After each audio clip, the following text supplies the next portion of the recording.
शलभ जी, जब आपने पत्रकारिता छोड़ दी, फिर आप नेतागिरी में आ गए, राजनीति में आ गए। प्रवक्ता बनने के बाद आप मुख्यमंत्री जी के मीडिया एडवाइज़र बने और सुबह-सुबह मुझे अच्छी तरह से याद है कि भाई वहाँ पर मीटिंग का दौर होता था। मुख्यमंत्री जी हर अच्छे और बड़े छोटे-बड़े मुद्दे पर आप लोगों से इंटरैक्ट करते थे, पूरी तैयारी के साथ आप जाते थे। तो मैं आपसे ये पूछना चाहूँगा कि भाई ऐसा तो है नहीं कि सरकार के सारे काम सही होते हैं, कुछ काम अच्छे भी होते हैं, कुछ काम इंटेंशन ना भी हो तो गलत भी हो जाते हैं। तो क्या मुख्यमंत्री योगी आदित्यनाथ के सामने कभी चलमणि त्रिपाठी के अंदर का पत्रकार जागा? कभी आपने मुख्यमंत्री जी से कहा कि नहीं भाई ये सरकार गलत कर रही है, सही कर रही है, कभी ऐसा हुआ? नहीं, देखिए, जितना मैं समझ पाया, मुझे उनके साथ काम करने का अवसर मिला और जितना मैं समझ पाया कि कुछ चीज़ों को लेकर बहुत क्लैरिटी उनके अंदर है और उस क्लैरिटी के नाते वो सच सुनना पसंद करते थे। बहुत बार ब्यूरोक्रेसी के जो लोग होते हैं उनकी रिपोर्टिंग अलग होती है और ग्राउंड जीरो की रिपोर्टिंग अलग होती है।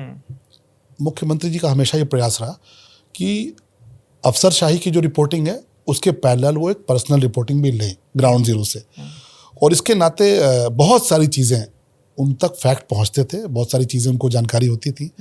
कई बार ब्यूरोक्रेसी जो कागज़ों पे चीज़ें लेकर आती थी उसको पैरेलली चेक करते थे। और मैं ये नहीं कहूँगा कि हमारा ही था, उनके पास खुद के भी बहुत सारे नेटवर्क हैं। रात में कम सोते हैं, सुबह जल्दी उठते हैं और जब तक दुनिया जागती है तब तक बहुत सारे लोगों से वो बात कर चुके होते हैं। फ़ोन पर वो क्षेत्र के लोगों से बात कर लेते हैं। जैसे मेरी विधानसभा में बहुत सारे ऐसे लोग होंगे जिनसे वो सीधे बात कर लेते हैं।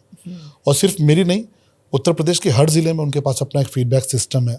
रात तक भी बैठ के वो जो उनका अपना सोर्सेज है उनके माध्यम से चीज़ों को जानकारी करते रहते हैं। तो ये ज़रूर है कि बहुत बार ऐसा हुआ कि चीज़ों को उन्होंने क्रॉस चेक किया और फैक्ट चेक में चीज़ें जो अफसर बताते थे उससे अलग निकलती थी, उस पर वो इम्प्लीमेंटेशन करते थे, उस पर वो अधिकारियों को कहते भी थे कि भाई गलत है, इसको कैसे आपने ऐसा किया, और उसका बहुत लाभ सरकार को भी मिला।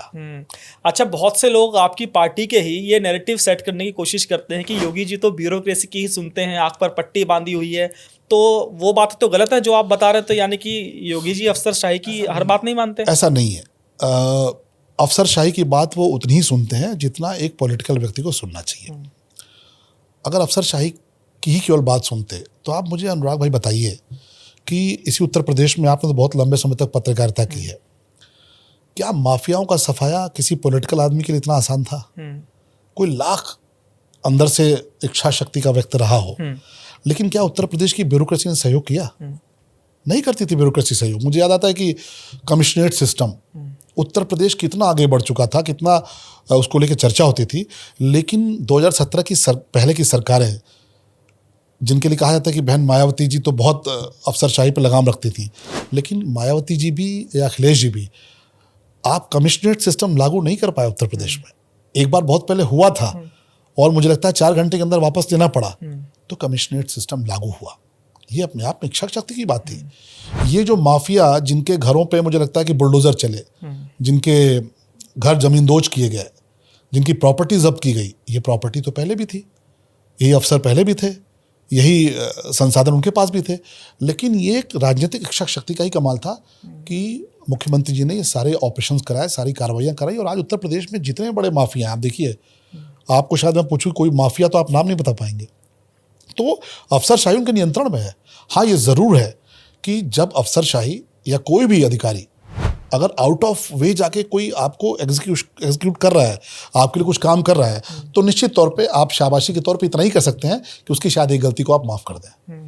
अनुराग चड्ढा ने के किसी एम्प्लॉय ने बहुत अच्छी स्टोरी की हो, 7-8 अच्छी स्टोरी की हो, और उससे किसी दिन वो ऑफिस आने में लेट कर गया, तो अनुराग चड्ढा जी को हमेशा याद रहेगा कि भाई देखो ये तो वो है जिसने 7-8 ऐसी स्टोरीज की जो कभी नहीं कोई कर पाया, तो आप उसको थोड़ा माफ़ भी करेंगे। लेकिन अफसरशाही पूरी तौर पर नियंत्रण में। बहुत सारे काम आज उत्तर प्रदेश में जो डेवलपमेंट हुआ है, उत्तर प्रदेश में जो माफियाओं का सफाया हुआ है, आमूल चूल जो परिवर्तन हुए सिस्टम में, आमूल चूल परिवर्तन हुआ। वरना आप मुझे बताइए ना, माइनिंग की स्थिति क्या थी?